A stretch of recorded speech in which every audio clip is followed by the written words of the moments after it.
y les voy a hablar acerca de los fraudes financieros. Primero que nada, ¿qué es un fraude financiero? Pues bueno, el fraude se define como una acción intencionalmente engañosa, destinada a propiciar al autor un beneficio ilícito o negar un derecho a la víctima. Si bien los delitos financieros en México se tratan de actividades delictivas cuya importancia no debería minimizarse, pues va más allá del impacto social y económico. Por lo regular, están estrechamente vinculados con la delincuencia violenta e incluso el terrorismo. Posteriormente a esto, la Comisión Nacional para la Protección y Defensa de los Usuarios de Servicios Financieros, o CONDUCEF por sus siglas, creó un portal. Esto por la cuestión de que se han registrado diversas denuncias con motivo de fraudes financieros. Estadísticamente hablando, el fraude en México se ha incrementado de manera importante, de tal forma que del año 2011 al año 2018 se han registrado alrededor de 30.8 millones de reclamaciones imputables a un posible fraude. En tanto, al primer semestre del año 2018 se registraron reclamaciones por alrededor de 9.231 millones de pesos. Su señoría, la relevancia de los registros bancarios acreditan la responsabilidad del señor N por lo siguiente. Se realizaron depósitos de cambio de nómina desde la cuenta de la empresa a una cuenta con número 12345678-910, la cual está a nombre del señor N, en diversas ocasiones sin justificación, esto en razón que únicamente tiene un sueldo, por lo cual no es posible acreditar la legalidad de las diversas operaciones bancarias, así como la temporalidad y frecuencia con que se realizaban, es decir, que no fueron semanales o quincenales. En lo relacionado al concepto, no se acredita la razón del por qué lo realizó.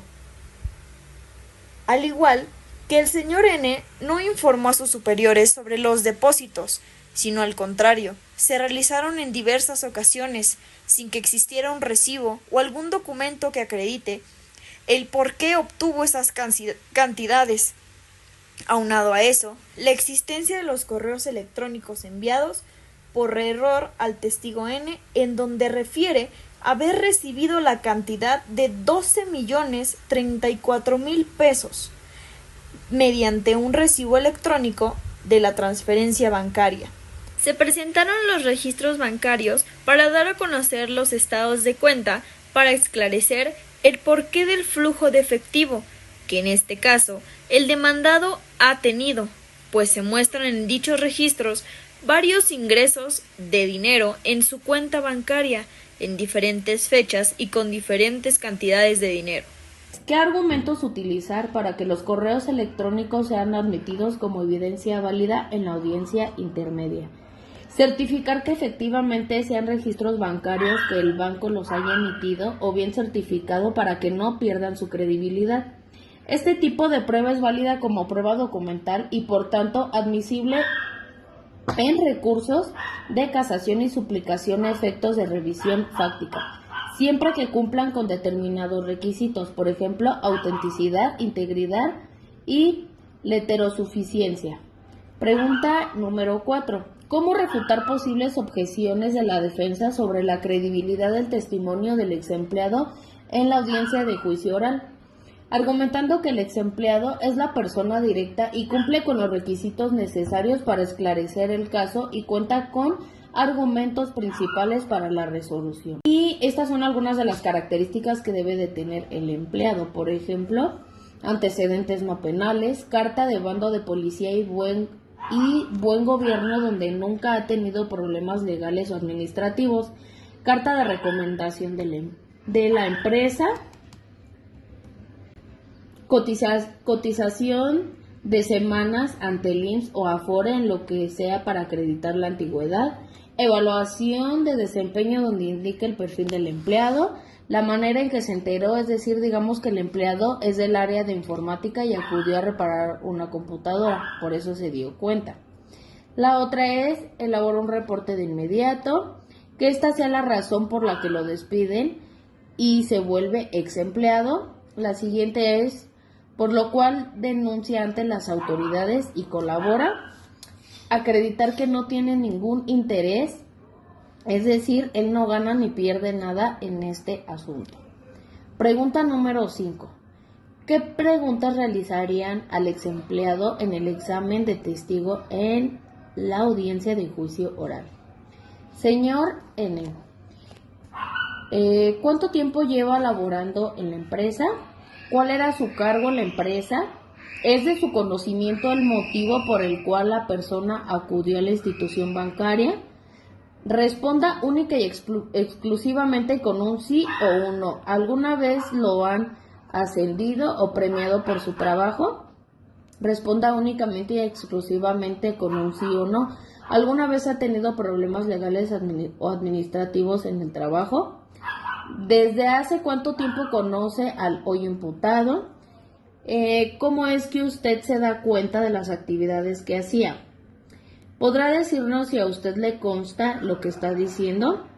Responda única y exclusivamente con un sí o no. ¿Usted se sometería a una prueba de poligrafía de manera voluntaria? ¿Por qué decidió denunciar? Responda única y exclusivamente con un sí o un no. ¿Usted sabe si alguien más participó en los hechos que denunció? Responda única y exclusivamente con un sí o un no. ¿A usted le constan los hechos que relata en su declaración?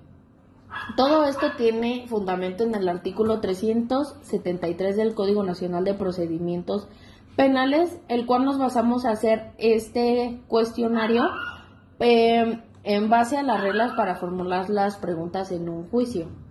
Se formula esta acusación específicamente por el delito de fraude citado en el artículo 386, que nos menciona que comete el delito de fraude el que ha engañado a uno o aprovechándose del error en que se hace ilícitamente de alguna cosa o alcanza un lucro indebido. También nos basamos para hacer este interrogatorio con Miguel Carbonell, ¿sí? Él nos dice que estos puntos son importantes para conocer y saber hacer un buen interrogatorio. El primero es la acreditación del testigo, que son preguntas que se le hacen al testigo para el cual él nos diga que no tiene algún interés en el proceso y que él sea imparcial. Preguntas introductorias, preguntas que declaren que el interrogante estuvo presente y que le consten los hechos. Preguntas de transición se refieren a las preguntas que se hacen de tiempo, en cuanto al tiempo y al espacio. La narración principal son preguntas que se le hacen para que él cuente lo que sucedió. ¿Sí? La otra son preguntas abiertas, que son las que hicimos nosotros en el interrogatorio, y también aquí cabe mencionar este paréntesis que también hicimos preguntas cerradas, que son las de responda sí o no. ¿Sí?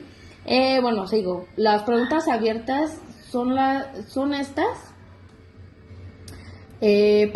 Son las que se hacen para que en la respuesta cuente y exponga lo que a él le consta. Detalles de lo que nos interese. Preguntar